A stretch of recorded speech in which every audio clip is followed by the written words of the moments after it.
Channel. ఈరోజు intermediate కాదు, అలానే డిగ్రీ అని కాదు, మనం లైఫ్ సైన్సెస్ సంబంధించి ప్రిపేర్ అయ్యే వాళ్ళకి ఏదో సిఎస్ఆర్ నెట్ కావచ్చు, లేదంటే ఏపీ సెట్ కానీ టీఎస్ సెట్ కానీ ఏదైనా సెట్ రాసే వాళ్ళకి లైఫ్ సైన్సెస్లో ఏ టాపిక్స్కి ఎక్కువ ప్రయారిటీ ఇవ్వాలనేది చెప్పాలనుకుంటున్నాం.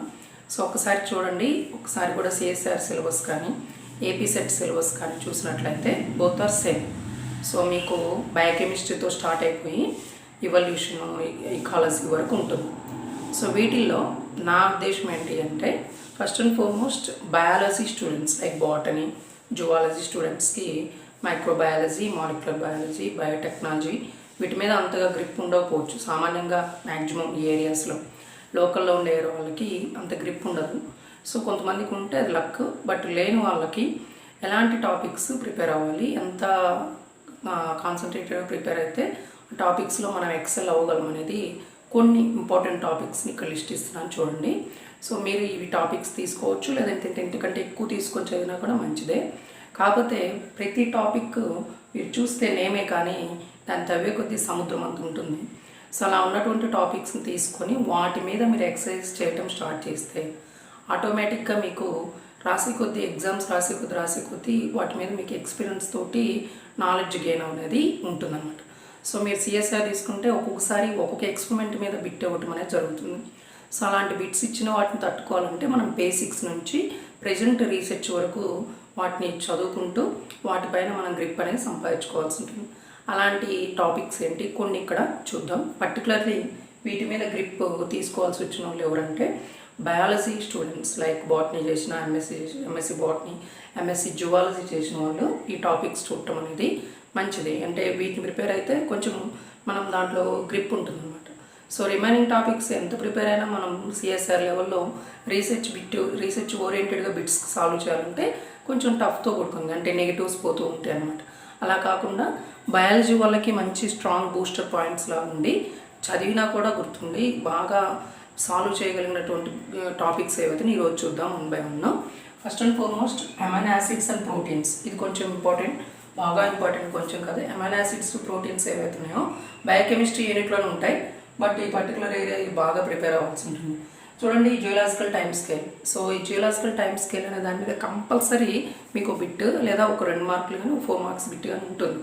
సో జియోలాజికల్ టైమ్ స్కేల్ ఇవల్యూషన్లో ఉంటుంది టాపిక్. సో ఖచ్చితంగా వాటికి మీకు ప్రయారిటీ ఇవ్వాల్సి ఉంటుంది. So highest priority geological time scale. అది గుర్తుంచుకుంటావు, బైహార్డ్ చేస్తావు. సో లేదంటే ఒక సీక్వెన్స్ వైజ్ నువ్వు దాన్ని ఒక టిప్స్తో ఫామ్ అవుతావు నీ ఇష్టం, బట్ కంపల్సరీ ఇది ప్రిపేర్ అవ్వాల్సి ఉంటుంది. So apoptosis, programmed cell death. So programmed cell death, apoptosis కూడా కొన్నిసారి ఇమ్యునాలజీలో ఉంటుంది, డెవలప్మెంటల్ బయాలజీలో కూడా ఉంటుంది. సో జీన్ రెగ్యులేషన్ అంటారు.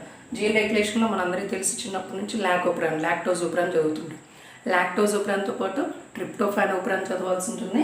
సో దాంతోపాటు ఈ ఓప్రాన్స్ ఏవైతే అవన్నీ చూడాలి. సో జీన్ రెగ్యులేషన్ని మనం అలా చూసుకుంటూ ఉంటాం. సో ఇదేమి చిన్న అంటే ఒక లైన్ రాసాం కదా అని కాదు, దాని మీద కొన్ని బుక్సే ఉన్నాయి మ్యాక్సిమం. సో అలాంటి టాపిక్స్లో ఏవి తీసుకొని ఎలా ప్రిపేర్ అవ్వాలి, ఆబ్జెక్టివ్ ఎలా అడుగుతున్నాడు అనేది క్వశ్చన్ పేపర్ మోడర్న్ చూసి దాన్ని బట్టి ఎంతవరకు ప్రిపేర్ అవ్వాలనేది డిసైడ్ అవ్వాలి. లేదంటే అది అసలు అంతమవుదు, దానికి ఎండ్ అనేది ఉండదు. దెన్ డెవలప్మెంటల్ బయాలజీ స్టూడెంట్స్కి మంచి గ్రిప్పింగ్ పాయింట్ ఏదైతుందో developmental biology.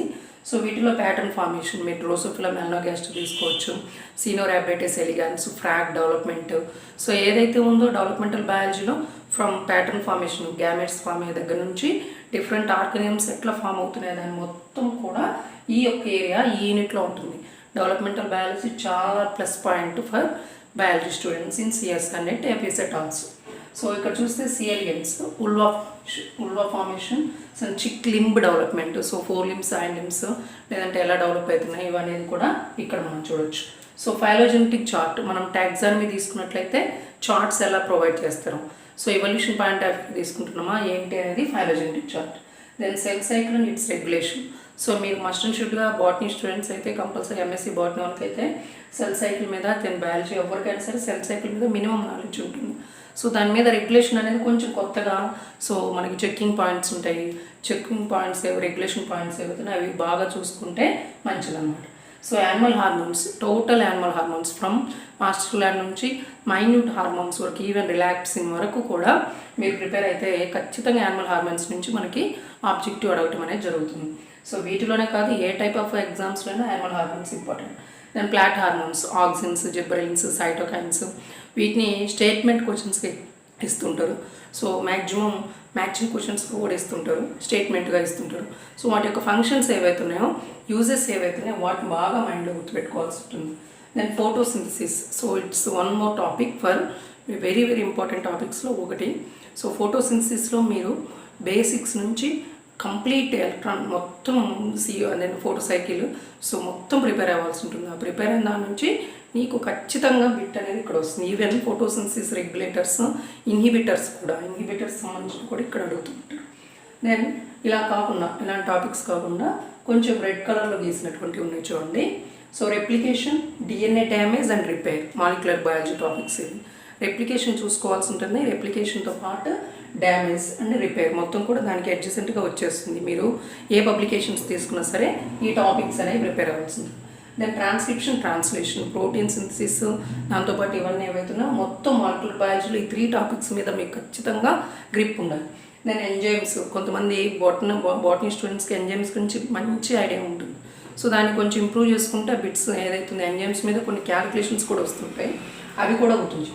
And nitrogen fixation కూడా మనం బాగా ప్రిపేర్ అవ్వాల్సి ఉంటుంది. బయాలజీ వాళ్ళు చాలా easy nitrogen fixation. So bacteria ఏంటి, ఎలా ఉంటాయి, ఆ టైప్ నైట్రోబ్యాక్టీరియా ఎలా పనిచేస్తుంది, జీన్స్ ఏంటి, ఆ జీన్స్ మీద ఉన్న ఇన్హిబిటర్స్ ఏంటి, ఎలా పనిచేస్తాయి అని కూడా ఇక్కడ చూసుకోవాల్సి ఉంటుంది. దెన్ సైకిల్స్, ఫిజియాలజీ తీసుకోండి. టీసీఎస్ సైకిల్ ఇవి పెట్టడానికి, స్టార్ మార్క్స్ పెట్టడానికి కంపల్సరీగా వీటి నుంచి మీకు క్వశ్చన్స్ ఉంటాయి. TCS cycle, electron transport system, C3, C2, C4 cycles, glycolysis. So వీటి నుంచి ఏదో షార్ట్ ఆన్సర్స్ రావచ్చు, కొంచెం ఆబ్జెక్టివ్లో పెద్ద ఆబ్జెక్టివ్స్ కూడా అడగడానికి, స్టేట్మెంట్ వైజ్ క్వశ్చన్స్ అడగడానికి కూడా ఛాన్స్ ఉంటుంది. Pedigree analysis from genetics. So genetics నుంచి పెడిగ్రీ అనాలిసిస్ కంపల్సరీగా ప్రిపేర్ అవ్వడము. ఖచ్చితంగా పెడిగ్రీ అనాలిసిస్ నుంచి మనకు ఒకసారి బిట్ ఇస్తారంటారు. సో మ్యూటేషన్స్, మ్యూటేషన్స్ అనేవి స్టేట్మెంట్ వైజ్ ఉంటాయి. ఇకాలజీ చాలా easy topic for both biology and botany and zoology. ఇకాలజీని ప్రిపేర్ అయితే మ్యాక్సిమం బిట్స్ చాలా ఈజీగా సాల్వ్ చేయొచ్చు. సో చాలామందికి, అంటే సపోజ్ బయోటెక్నాలజీ వాళ్ళకి, మైక్రోబయాలజీ వాళ్ళకి, ఇలాంటి వాళ్ళకి కొంతమందికి ఇకాలజీ మీద కొంత గ్రిప్ తక్కువ ఉంటుంది, ఎందుకంటే వాళ్ళు ఎప్పుడూ డిగ్రీలో చదువుకుంటారు, ఆ తర్వాత పెద్ద టచ్ ఉండకపోవచ్చు. బట్ ఎంఎస్సీ బాటనీ వాళ్ళు చేసిన వాళ్ళకి ఇకాలజీలో చాలా డెప్త్ నాలెడ్జ్ ఉంటుంది, బట్ బిట్స్ సాల్వ్ చేయడం చాలా easy. Then Drosophila melanogaster, phage regulation, stress biology in plants, ఇవి ఏవైతున్నాయో మొత్తం కూడా మ్యాక్సిమం ఇవే చదవాలని కాదు, ఇవి కంపల్సరీగా ప్రిపేర్ అవ్వాల్సి ఉంటుంది. ఖచ్చితంగా వచ్చేటువంటి క్వశ్చన్స్ అనమాట. వీటి నుంచి అడుగుతున్నారు, కాకపోతే అప్పుడు ఇనిషియల్గా కొంచెం ఈజీ బిట్స్ అడిగితే ఇప్పుడు కొంచెం డెప్త్ వెళ్తూ ఉంటారు. ఆ డెప్త్కి ఏ బుక్స్ కావాలి, ఏంటనేది మీరు చూసుకొని మంచి వాటిని ప్రిఫర్ చేసుకొని నెంబర్ ఆఫ్ టైమ్స్ రివైజ్ అవుతూ ఆబ్జెక్టివ్ ప్రాక్టీస్ చేస్తూ ఎక్సెల్ అవ్వాల్సింది. Thank you for watching.